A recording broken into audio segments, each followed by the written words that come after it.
কথা চ্যানেলে সকল শ্রোতাবৃন্দতে জানাই স্বাগত। শতরূপে সারদা স্বামী গম্ভীরানন্দ সর্বাধ্যক্ষ শ্রীরামকৃষ্ণ মঠ ও রামকৃষ্ণ মিশন, বেলুড় মঠ, হাওড়া। শ্রী শ্রী মা মনীষীবৃন্দের দৃষ্টিতে তৃতীয় পর্যায়। বিংশ শতাব্দীর সপ্তম দশকে শ্রী শ্রী মা সম্পর্কে পূর্বে বিভিন্ন পত্রপত্রিকায় প্রকাশিত নানা গুণীজনের রচনার একটি প্রয়োজনীয় সংকলন গ্রন্থের প্রকাশ করেছেন নন্দ মুখোপাধ্যায়। গ্রন্থটি ভূমিকাতে সংকলক বর্তমান যুগের পরিপ্রেক্ষিতে শ্রী শ্রী রামকৃষ্ণ ও শ্রী শ্রী মায়ের পারস্পরিক শ্রদ্ধা ও সম্প্রীতিপূর্ণ দাম্পত্য জীবনের তাৎপর্য সংকলিত রচনাসমূহের আলোকেই বিচার করার চেষ্টা করেছেন এবং সর্বশেষে এই অভিমত ব্যক্ত করেছেন যে সমাজের সত্যিকারের সমৃদ্ধি নারী পুরুষের সুষ্ঠু সমন্বিত সম্পর্কের ওপরই নির্ভরশীল, কারণ নারী পুরুষ পরম ব্রহ্ম বা সত্যেরই দুই বিভিন্ন অংশ প্রকাশ। সর্বশেষে যুক্ত করা যেতে পারে একালের বিশিষ্ট কথাশিল্পী অচিন্ত্যকুমার সেনগুপ্তের রচনা থেকে একটি খণ্ডাংশ।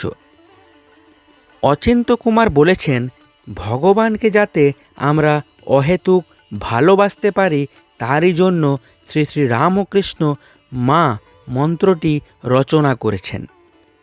আর তিনি শুধু মন্ত্রই দেননি, সঙ্গে সঙ্গে দিয়েছেন তার বিগ্রহ।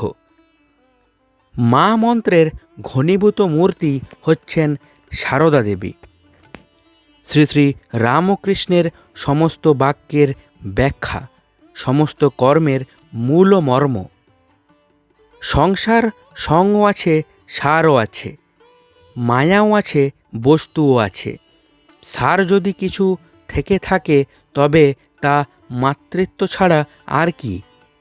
আর এই সার যিনি দেন তিনি মা শারদা। শ্রী শ্রী ঠাকুরের সমস্ত সাধনার সারভূতা প্রতিমা।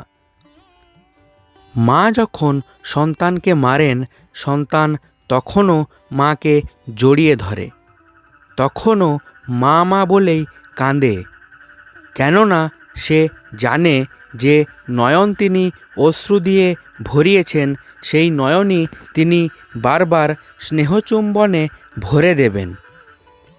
উপসংহার: শতবার্ষিকীর পরিমণ্ডলে প্রণীত ও সংকলিত গ্রন্থ এবং প্রবন্ধসমূহের দুটি সাধারণ লক্ষ্য বর্তমান। প্রথম, একদিকে আছে অনুরাগ ও ভক্তিবৃনম্য প্রশস্তিবাচন। দুই, অন্যদিকে বিভিন্ন দৃষ্টিকোণ থেকে শ্রী শ্রী মায়ের জীবন ও আদর্শের মূল্যায়ন। এইসব মূল্য বিচারের ক্ষেত্রে স্বভাবতই একাধিক লেখায় পুনরাক্তি থাকলেও দৃষ্টিভঙ্গির বিভিন্নতা ও স্বাতন্ত্র্যই মুখ্য হয়ে উঠেছে। শতবার্ষিকী অনুষ্ঠিত হয়েছিল স্বাধীনতা উত্তর বাংলা ও ভারতের এমন এক প্রেক্ষাপটে যখন সদ্য স্বাধীন দেশ নানা সমস্যায় আকীর্ণ। একদিকে দেশ বিভাগ এবং জাতিবৈরিতার অভিশাপে দগ্ধ হৃদয় বাংলাদেশ, অন্যদিকে দ্বিতীয় বিশ্বযুদ্ধোত্তর কালের দুর্নীতি ও আদর্শভ্রষ্টায় স্বাধীনতা প্রাপ্তির আনন্দোচ্ছ্বাস বিগত প্রায়। এরকম লগ্নে একটি ইতিবাচক আদর্শ এবং অনুসরণযোগ্য জীবন শ্রী শ্রী মায়ের মধ্যে বুদ্ধিজীবীগণ অনুসন্ধান করেছেন এবং তা তার মধ্যে দেখতে পেয়ে আশ্বস্ত হয়েছেন। সেই আশ্বাসের আনন্দ অভিজ্ঞতার কথা দেশবাসী এবং বিশ্ববাসীকে জানিয়ে তৃপ্তি লাভ করছেন।